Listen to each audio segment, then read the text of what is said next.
So Pablo, what's your favorite practice drill? Yeah? Well, it figures, because I've never seen you do any fast solves before. Okay, that was dumb. Yo! If you're anything like me, your practice drills consist of doing solves and even more solves until your brain gets all fuzzy, and then you do another 100 solves and then call it a day. Let me tell you, practice like this isn't the most effective way. I know, right? You should have a mix of doing normal solves and deliberate practice where you focus on specific things like learning algorithms or doing practice drills. Felix Zemniak has a video on the topic where he says that he spends 50% of his time doing deliberate practice. And that brings us to this video, because today I will share with you my favorite practice drill, which is called DoGen or Do Generator, whatever you want to call it. It is an amazing practice drill, especially since you train every aspect of your solve, your cross, F2L, last layer. But let's get started with how to get started. Oh wait, I said started twice. With how to set things up. For this drill you need a computer, or a phone, or a tablet. I don't have one, this is just a notebook. Anyways, you need access to the internet. Then hop over to CS Timer and select 3x3 special subsets. You'll see this crazy long scramble consisting of only R and U moves. Let's first fix the length by setting the scramble length to 15, since it doesn't need to be that long. Then take your cube and you're all set. Here's the general idea of doing DoGen training. You get scrambles consisting of just 2 layers, in this case R and U moves. The result is that you can solve these scrambles using just the 2 layers. No rotations, no wide moves, no F moves, no corner twist, just R and U moves. And when you practice it in the right way, the benefits can be huge! Just like my discount code. So let's just do some DoGen scrambles together and go over what you should focus on, starting with building the cross. So try to do this scramble with me. Just make sure that you hold your cross collar at the bottom. The first thing I want to talk about is how DoGen can help you to practice tracking pieces. This is great if you're not fully able to track your pieces yet during cross, or you just want to practice it a bit more. With DoGen scrambles you only need to solve 1 more cross piece, so it's very easy to just plan 2 pairs. And since it is so easy, you can even think further and try to influence how you solve the cross to set up better cases. In this example, we finished the cross by just doing an R2. And I want you to focus on these 2 pairs. When we do R prime, we can actually set this edge opposite of the cross piece so that we have a 3 mover. Then the other pair is just a normal solution. I would recommend solving your last layer like you would normally do. Now, being able to alter your cross solution to set up better cases is super beneficial in solves. Like, I do it all the time, so it is a great practice drill. You can take this even further and try to solve X crosses. I'll give you some examples. So for this scramble, we see this bar right here and the edge right here. So what we can do is take this block out, move this one underneath, and then just solve it like you would normally do. Remaining 2 pairs. Just like that.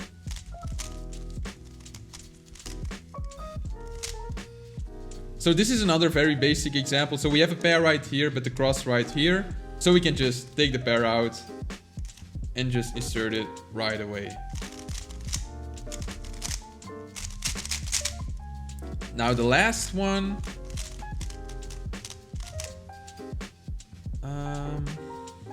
So yeah, this one is a bit more difficult. What we can see is that these 2 pieces set up into a 3 mover.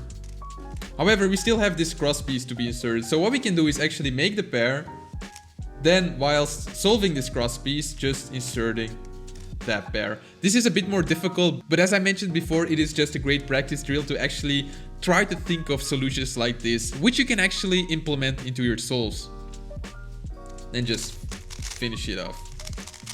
Now onto the benefits of DoGen training for F2L, and this is really where DoGen training shines. Since you don't need to do any rotations to solve the 2 pairs, the practice is a great way for you to check if your F2L solutions are good. For example, if you would normally do rotation to solve a certain case, you know that there's a better solution without any rotations whatsoever. I'll give you an example. So for this one, let's just finish the cross. We already talked about that one. Now I want to focus on these two pieces right here, just the blue and red pair. A habit that I used to have is when I come across a case like this, I would rotate and solve it like this. However, by doing 2-gen training, I realized that it is way better to just do it from this angle. I mean, it is very easy, but it's just something that I never thought about. And that's exactly the point of the training. You will start to think of stuff you just didn't realize before or never thought about before. Let's just finish this up. Just like that. Secondly, for F2L, 2-gen training is a great way for you to build the habit of solving pairs into the back first. I personally try to solve the pair into the back first whenever I can, unless it doesn't make any sense, of course, like when you have a very easy front pair. I'll try to illustrate this with a scramble. Now this scramble is very good. We can either set up this pair, like so, just adding one move, or we can just go straight into solving the back pair. And when you have situations like this where you can either solve the front pair or the back pair, just create the habit of solving the back pair first. So I would do something like this. And then just go straight into these two.